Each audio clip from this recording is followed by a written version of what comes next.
আসসালামু আলাইকুম।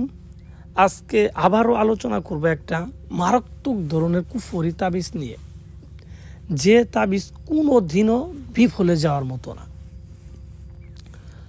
এটা এতটা ভয়ঙ্কর এবং এতটা কার্যকরী তাবিজ যে যাই এই কাজটা করুক কখনো বিফলে যাবে না। আমি করি, আপনি করুক, যাই করুক, কখনো তাবিজ এটা বিফলে যাবে না। কারণ তাবিজ চিনে নিয়ম, তাবিজ কোনো ব্যক্তি চিনে না যে আমি করলে হবে, আপনি করলে হবে না, এরকম কোনো কথা না। তাবিজের নিয়ম অনুযায়ী যদি আপনি নিজেও করেন কাজ হয়ে যাবে না। তো আমি আপনাকে বলবো, যারা কোনো ব্যক্তিকে ভান মারতে চান বা ক্ষতি করতে চান, এবং এটা করার জন্য আপনি পূর্বেও অনেক তাবিজ লিখছেন এবং বিভিন্ন কবিরাজ তান্ত্রিকের পিছিয়ে ঘুরছেন, টাকা পয়সা অনেক নষ্ট করছেন, তো এখন আপনার মনে হচ্ছে যে এরা যা বলে সব মিথ্যা, আসলে মনে হয় তাবিজে কাজ হয় না। তো আপনি নিজে বলেন, আসলে কি তাবিজে কাজ হয় না? এই কথা বললে হবে? তবে যদি কাজ না হতো মানুষ এগুলো লিখতো, বা এগুলো এত কিতাব থাকতো, এগুলো কিন্তু কাজ ঠিকই হোক, কিন্তু আমরা করতে পারি না। কারণ যে নিয়মে বলা আছে এই নিয়ম আমি জানি না। আমি মন করা হবে এটা তাবিজ দেখলাম, আমার মন করা হবে নিয়ম দিয়ে দিলাম সহজভাবে, যেন মানুষ দেহে বেশি, মানুষ করে বেশি। হারে ভাই, সহজ আর কঠিন আছে, যেটা হবে ওই নিয়ম বলতে হবে। মানুষ করলে কি না করলে কি, মানুষ করুক আর না করুক, আমার কিচ্ছু জানা দরকার নেই, আমার কিচ্ছু দেখা দরকার নেই, আমার কাজ হইলেই হয়েছে। তো ভিউয়ার্স, যারা করতে চান, ঠিক আছে, তারা কিভাবে করবেন আমি আপনাদের বিস্তারিত বলে দিব। আপনারা মনোযোগ সহকারে আমি যেইভাবে বলবো ওইভাবে লিখবেন।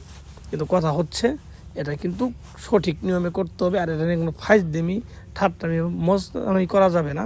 কারণ এটা যদি আপনি ফাইজদেমি করেন, এখানে এগুলো ভাই কুফরি জিনিস, আপনি ধ্বংস হয়ে যাবেন, একবার ধ্বংস হয়ে যাবেন।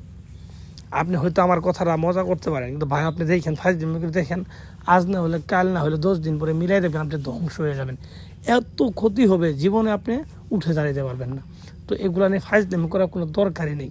আপনার যদি কোনো প্রয়োজন না পড়ে আপনি দেখেন না, এখানে কাউকে বাধ্যতামূলকভাবে দেখতে বলিনি বা করতে বলিনি। আমি বারবার একটা কথা বলি আমার ভিডিওতে, যাদের একান্ত দরকার, একান্তভাবে বিপদে পড়ে গেছেন, যে এখন যদি এটা না করেন আপনার নিজের ক্ষতি হয়ে যাবে, আপনি একবার দেওয়ালে পিঠ ঠেকা অবস্থা, তো তারাই কিন্তু করবেন। কারণ আপনার দরকার নেই, আপনি করেন না, আপনি বিশ্বাস করেন, আপনি করেন না। আমি তো আপনারা বলি না যে সবাই করেন। তো যাই হোক, যারা করবেন তারা কিভাবে করবেন আমি নিয়মটা বলি। এটা করবেন যে কোনো একটা মঙ্গলবারের দিন, এবং এটা করার পূর্বে সেদিন আপনাকে উপবাস থাকতে হবে। ফজরের পরে কোনো কিছু খাওয়া যাবে না, উপবাস থাকবেন, ঠিক আছে।